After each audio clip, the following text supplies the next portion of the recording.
কপাল দে কি দেখে বাস করি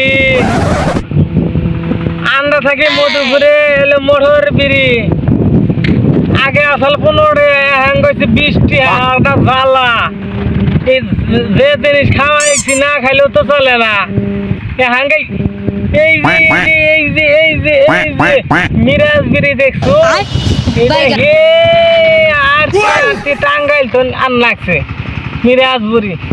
15 বেছে মধুর বেছে মোটর বিড়ি 20 টাকা মধুপুর মোটর গাড়ি বেশি থেকে এই জন্য 20 টাকা নেবো কোন হইলো টাঙ্গাইলে মিরাজ নেয় 15 টাকা তাহলে উনি তো বলা আমার খরচ হই টাকা খাওয়াইছি সার না দরবার গেলে পৌঁছাই দিব বিড়ি খাওয়া সারাম না দুনিয়ার শান্তি আলাদা আর বইয়ে খালি কাই খাই জ্ঞানের উড়ান উড়াইছে অগর জ্বালাই আর বালটাই হানা কি করবো অগর জ্বালা টান দিয়া ফালাই দিছি এই জন্য আঙ্গা বিড়ি বেমেনি করে বই বেমেনি করে খিলাইলে বালা না খিলাইলে কালা আর গাম সরা যাক আমি বিড়ি নিয়ে থাকি